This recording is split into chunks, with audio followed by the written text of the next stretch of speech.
Finally, we wish to thank the United Nations Division for Inclusive Social Development for their constant support and inspiration, especially Ms. Daniela Bas, the director.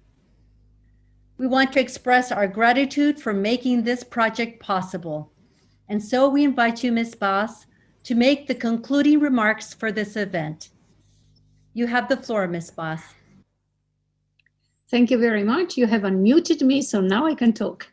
I listened with great interest, all contributions, and I really wish to thank the International Federation for Family Development for organizing this extremely timely event, as always, and also the participants for the very interesting interventions and emphasis on inclusive cities. You see, inclusion is at the heart of the work of the Division for Inclusive Social Development in DESA, and we are pleased to have participated in the Inclusive Cities for Sustainable Family initiatives from the very inception. And this also includes supporting the elaboration of the Venice Declaration in early 2018. I have to say that for the very first time in 75 years, the United Nations decided to talk about homelessness and affordable housing.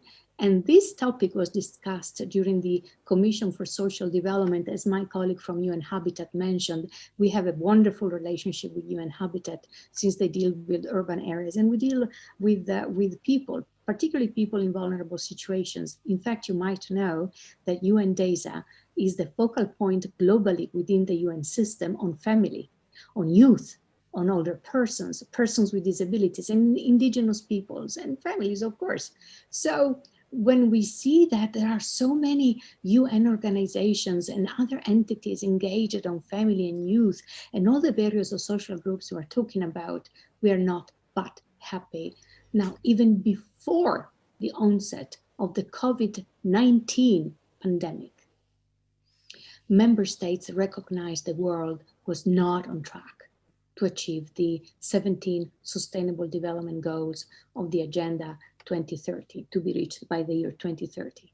And now, in such a relatively short period of time, we have seen how COVID-19 is reversing gains made in decades, with the poorest and those in vulnerable situations affected even more severely.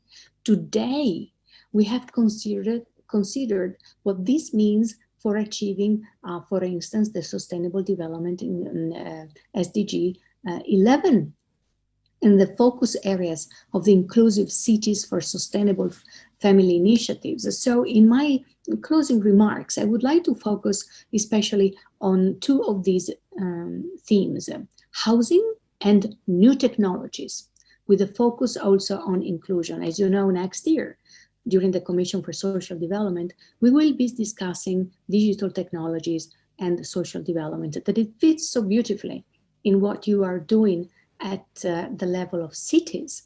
COVID-19 pandemic has exacerbated the ongoing global urban housing crisis.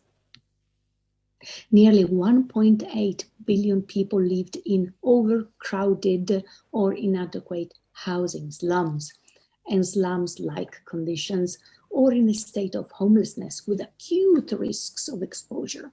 And in these conditions, prevention measures such as frequent hand washing, lockdowns, physical distancing are very difficult to implement.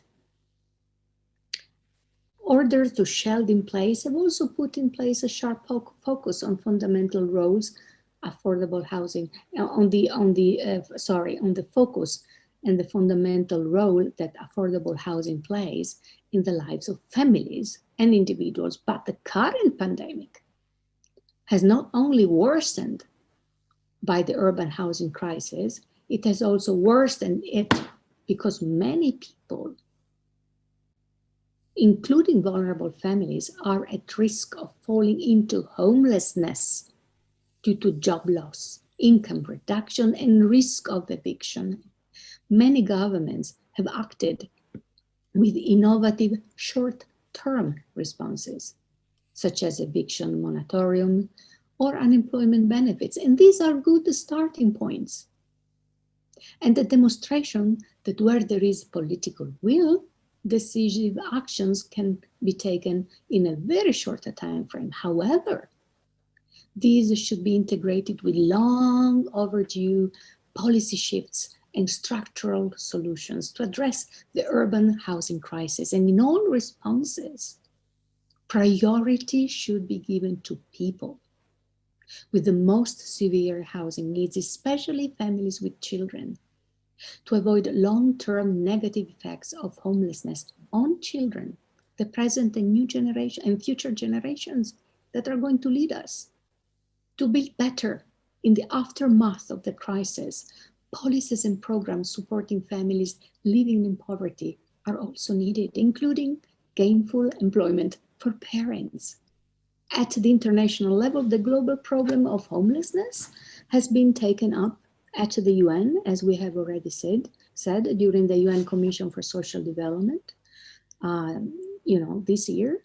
And the conclusion of that session, member states adopted the first UN resolution on addressing homelessness in its 75 years of history.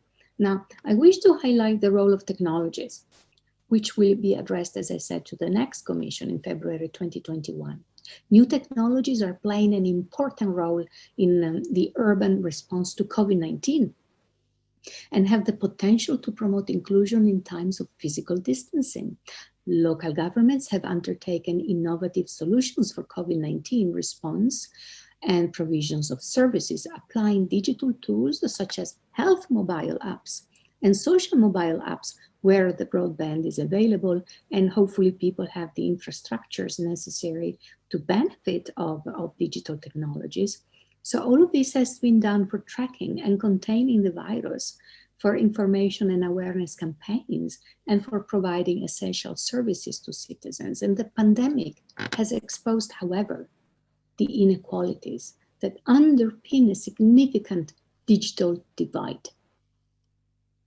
With more than 3.6 billion people remaining offline, and many family households, schools, and neighborhoods in already deprived areas are not able to access remote education, telemedicine, teleworking due to weak, absent, or unaffordable internet connectivity or lack of computers. And certain social groups, such as older persons and persons with disabilities, they have also been impacted by this divide. And in this regard, though I do not have the time to discuss this in depth, I also wish to emphasize the critical importance of accessible cities for all, including older persons and persons with disabilities. Some cities are providing temporary measures to try to fill the digital gap. The city of Toronto in Canada, for instance, has partnered with ICT companies to provide free temporary internet access for low-income neighborhoods, long-term care homes, and shelters.